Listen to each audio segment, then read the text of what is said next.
मैं तुम्हारा चैनल ना देखूंगा। इनकी चैनलें बंद हो जाएंगी, झूठ का धंधा बंद हो जाएगा और ये सब करना आपके हाथ में है। की जो भूमिका है, आपके चैनल की जो भूमिका रही है, तो ठीक को ठीक दिखाया है, जैसा हमने बोला वैसा प्रस्तुत किया है।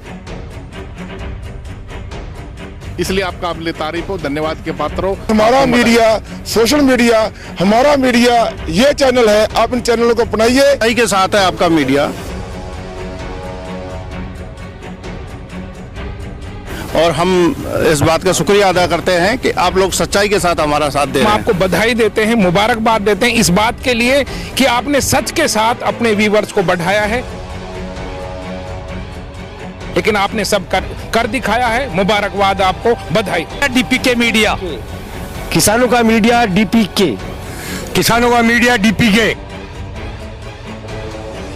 किसानों का मीडिया डीपीके।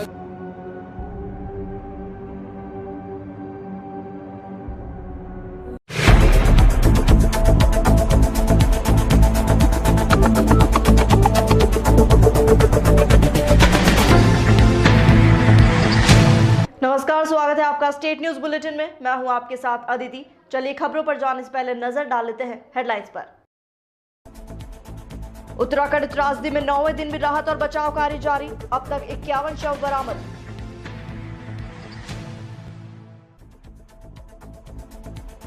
महाराष्ट्र में भीषण सड़क हादसा, 15 लोगों की मौत, 6 घायल।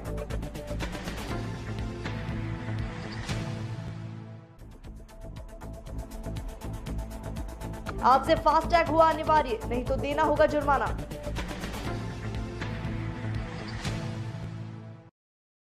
अब खबरें विस्तार से।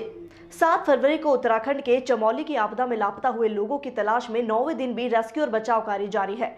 अभी तक रेस्क्यू टीम को कुल 51 शव बरामद हो चुके हैं। उत्तराखंड के चमोली जिले में ग्लेशियर टूटने के बाद जनजीवन अस्त व्यस्त हो गया। कई गांव से संपर्क टूटने के बाद आईटीबीपी ने राहत कैंप लगाए हैं और लोगों को जरूरी चीजें मुहैया कराई जा रही हैं। रविवार को तपोवन सुरंग से 6 और रेणी गांव में ऋषिगंगा जल विद्युत परियोजना स्थल में जन्मे मलबे में 7 शव बरामद हुए हैं, जबकि 153 लोग अभी तक लापता हैं। महाराष्ट्र में हुए एक भीषण सड़क हादसे में 15 लोगों के मारे जाने की खबर है। जलगांव जिले में हुए इस सड़क हादसे में ट्रक में सवार 15 मजदूरों की मौत हो गई, वहीं 6 लोग घायल हैं। महाराष्ट्र के जलगांव जिले में एक ट्रक हादसे में 15 मजदूरों की मौत हुई। यावल तहसील के किनगांव के पास ये हादसा हुआ। घायलों को इलाज के लिए अस्पताल में भर्ती किया गया है। हादसे के बाद पीएम मोदी ने शोक जताया। प्रधानमंत्री कार्यालय की ओर से जारी एक ट्वीट में लिखा गया कि पीएम मोदी ने जलगांव में हुए एक सड़क हादसे में मारे गए लोगों के परिजनों के प्रति संवेदना व्यक्त की है।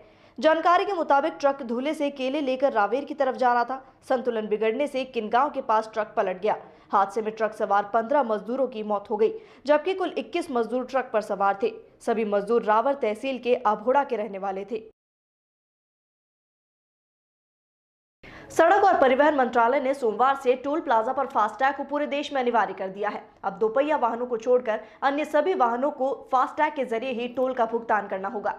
आज रात 12 बजे के बाद से यानी 15-16 फरवरी की आधी रात से देश भर में सभी गाड़ियों के लिए फास्टैग अनिवार्य हो जाएगा। National payment corporation of India ने फास्टैग की कीमत 100 रुपए तय की है। इसके अलावा 200 रुपए की सिक्योरिटी डिपॉजिट देनी होगी।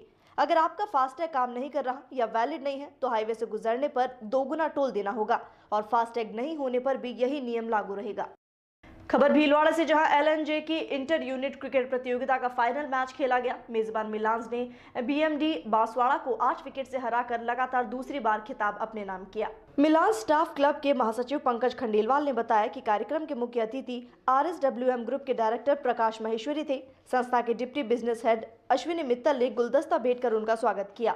साथ ही उन्होंने सभी खिलाड़ियों का उत्साहवर्धन किया। खिताबी मुकाबले में बीएमडी बांसवाड़ा टीम में टॉस जीतकर पहले बल्लेबाजी का फैसला लिया। बांसवाड़ा ने निर्धारित 25 ओवरों में 7 विकेट पर 146 रन बनाए। मेजबान मिलांस की ओर से विनोद शर्मा ने शानदार बल्लेबाजी करते हुए सर्वाधिक 96 रन बनाए। उन्हें मैन ऑफ द मैच घोषित किया गया। संस्था के deputy business head Ashwini Mittal द्वारा सभी खिलाड़ियों को मेडल और विजेता तथा उप विजेता टीमों को ट्रॉफी प्रदान की गई। Man of the series Vinod Sharma रहे। मिलान स्टाफ क्लब के अध्यक्ष SP यादव ने सभी का आभार जताया। वहीं संचालन पीयूष पाठक ने किया। कि हमारा एलएनजे ग्रुप इस तरह की गतिविधियों में जो स्टाफ को मोटिवेशन देती है और जो खेल को बढ़ावा देती है, तो उसमें हमेशा सतत तरीके से जो है लगा रहता है। इसी प्रयास में जैसे वार्षिक हमारी प्रतियोगिता होती है मिलान चैलेंजर क्रिकेट कप टूर्नामेंट, तो ये इस साल हमने ऑर्गेनाइज कराया बहुत ही शॉर्ट ड्यूरेशन में, और इसमें सभी टीमों ने बढ़ चढ़ के हिस्सा लिया, जिसमें कि फाइनल में हमारी बीएमडी की टीम और मेजबान मंडपम की टीम ने आपस में एक दूसरे से प्रतियोगिता की। बहुत अच्छा मैच हुआ जैसा कि आप लोगों ने भी देखा, और इस मैच में मंडपम की टीम ने वापस से विजय प्राप्त की। ये भी विदित रहे कि मंडपम की जो टीम है वो उसने पिछली बार भी जो है ये कप जीता था, तो मंडपम की टीम को बहुत शुभकामनाएं, और बीएमडी की टीम को पहली बार फाइनल में पहुंचने के लिए भी शुभकामनाएं। खबर जयपुर से, जहां पावटा कस्बे के पुराना रोड स्थित एक हार्डवेयर की दुकान मालिक ने ईमानदारी का परिचय दिया। दुकान पर भूले 2 लाख रुपए ग्राहक को लौटाए। जानकारी के अनुसार मनोज कुमार यादव पुत्र हनुमान प्रसाद यादव निवासी बेरी का बांध करीब दोपहर 12 बजे कस्बे के पुराना रोड स्थित एसके हार्डवेयर की दुकान पर सामान खरीदने गए। इसके पास एक पॉलिथीन थी जिसमें 2 लाख रुपए थे। सामान खरीद पर जिस पॉलिथीन में 2 लाख रुपए थे वे वहीं दुकान पर छूट गई। शाम तक पॉलिथीन जिसमें 2 लाख रुपए थे 5 बजे तक दुकान के बाहर रही। जब दुकान मालिक राम अग्रवाल करौली वाले की बहुत देर से रखी पॉलिथीन पर नजर पड़ी तो उन्होंने संभाल कर रखा। तुरंत प्रागपुरा थाने में इसकी सूचना दी, जिस पर थाने से सहायक उप निरीक्षक दिलीप कुमार और कांस्टेबल मनोज कुमार मौके पर पहुंचे। वहीं घर पर पैसे की पॉलिथीन नहीं मिलने पर मनोज कुमार यादव शाम 5 बजे वापस दुकान पर पहुंचा, जहां उसे रुपए लौटाते हुए ईमानदारी का परिचय दिया गया। खबर सूरतगढ़ से, जहां रविवार को पुलवामा हमले में शहीद हुए सैनिकों को भावपूर्ण श्रद्धांजलि दी गई। लोगों ने भगत सिंह चौक पर भगत सिंह की प्रतिमा पर पुष्प और माला चढ़ाकर श्रद्धांजलि दी। प्राप्त जानकारी के अनुसार भगत सिंह चौक पर पार्षद कॉमरेड मदन ओझा और क्रांतिकारी महावीर प्रोजेक्ट और महावीर तिवारी के नेतृत्व में लोगों ने भगत सिंह चौक पर भगत सिंह की प्रतिमा पर पुष्प और माला पहनाकर और दीप जलाकर पुलवामा में शहीद हुए जवानों को श्रद्धांजलि दी। इस मौके पर क्रांतिकारी महावीर भोजक ने कहा कि सरकार सुरक्षा के कड़े इंतजाम करे और ऐसी घटना दोबारा ना हो। देश विरोधी दुश्मनों का मुंह तोड़ जवाब दें। दूसरी तरफ सुभाष चौक पर लोगों ने सुभाष चंद्र बोस की प्रतिमा पर पुष्पमाला चढ़ाए, पुलवामा में शहीद हुए जवानों को श्रद्धांजलि दी और कैंडल मार्च निकाला। इस अवसर पर भारत माता चौक का वातावरण देश प्रेमी नारों और भारत माता की जय से गूंज उठा। इस मौके पर शहर के गणमान्य नागरिक और युवाओं ने भाग लिया और सभी ने कैंडल मार्च निकालकर श्रद्धांजलि दी। खबर जालौर से, जहां आहोर के चंद्राई में राजस्थान फुटबॉल एसोसिएशन की एनुअल मीटिंग आयोजित की गई, जिसमें फुटबॉल संघ के अध्यक्ष घोषित किए गए। आहोर उपखंड क्षेत्र के चंद्राई में राजस्थान फुटबॉल एसोसिएशन की एनुअल मीटिंग और जालौर जिले की फुटबॉल कार्यकारिणी राजस्थान फुटबॉल एसोसिएशन के प्रदेश अध्यक्ष मानवेंद्र सिंह जसौल की अध्यक्षता में घोषित की गई, जिसमें उम सिंह राठौड़ चंद्राई को सर्वसम्मति से जालौर जिला फुटबॉल संघ के अध्यक्ष घोषित किया गया। इस कार्यक्रम में राजस्थान के हर जिले से फुटबॉल एसोसिएशन के पदाधिकारी मौजूद रहे।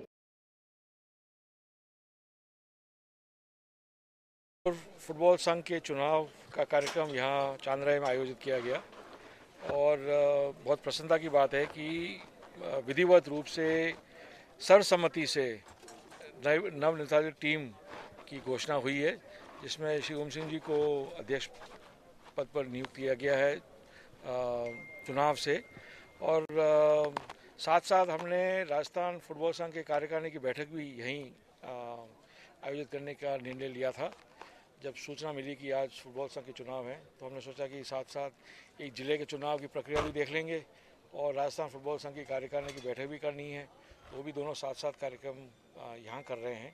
अभी चुनाव की कार्यक्रम समाप्त हुए हैं और अब राजस्थान फुटबॉल संघ की कार्यकारिणी की बैठक होगी, जो आगे जो निर्णय हमें लेने हैं, 2-3 मुद्दे हैं जो पेंडिंग हैं उनको समाप्त करने के लिए। सर, प्रदेश की ये जो आप प्रदेश के अध्यक्ष हैं जी, और जालोर जैसा जिला आप समझते हैं कि जालोर जिले की प्रतिभाओं को किस तरह मौका मिले? जालोर जिले की प्रतिभाओं के लिए विशेषता ये है कि हर गांव से जहां भी खिलाड़ी है, बालक हो या बालिका हो, उनको वहां से अवसर मिलना चाहिए। तो जो क्लब यहाँ स्थापित हैं जालोर में, वो क्लब सक्रिय रहें।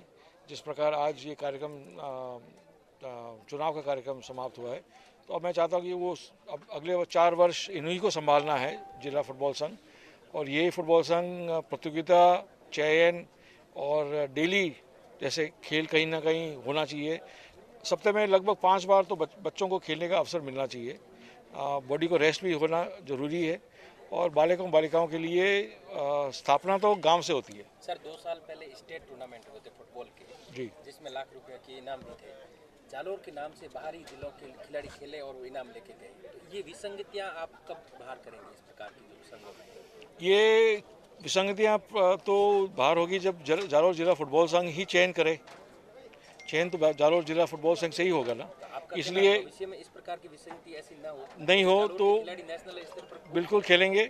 और ये मुझे विश्वास है कि जालोर जिला फुटबॉल संघ कहीं भी अगर किसी फुटबॉल संघ में किसी ज़िले में कहीं ऐसी कमी रही हो, मुझे विश्वास है कि आगे भविष्य में ऐसी कमी नहीं होगी।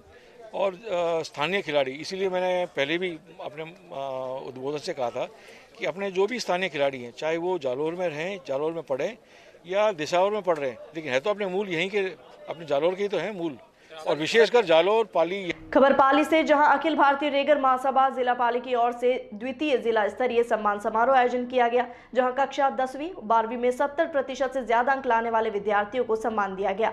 यह आयोजन फौजी garden, Marudhar Kesari road, Sojat city में हुआ, जहां कक्षा 10वीं 12वीं में 70% से ज्यादा अंक अर्जित करने वाले विद्यार्थियों, नवनियुक्त सरकारी कर्मचारियों, समाज सेवियों को सम्मानित किया गया। समारोह में रेगर समाज की 101 प्रतिभाओं को प्रशस्ति पत्र और मेडल देकर सम्मानित किया गया। कार्यक्रम में रेगर समाज प्रतिभा सम्मान समारोह आयोजन समिति द्वारा सांस्कृतिक कार्यक्रम रखा गया। खबर हैदराबाद से, जहां श्री जगन्नाथ गोसेवा समिति के तत्वाधान में चिन्नानंदगिरी शिवालयम रामबाग में श्रीमद् भागवत कथा का आयोजन हो रहा है। श्री विष्णु शरण जी महाराज के श्रीमुख से कथा का वाचन हो रहा है।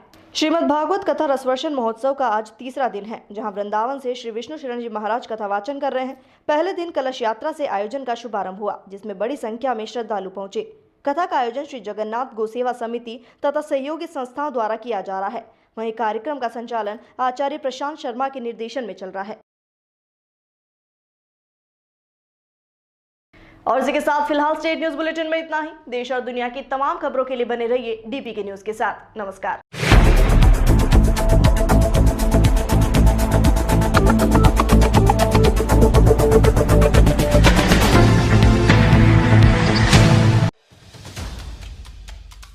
आज इस देश में झूठ का साम्राज्य है।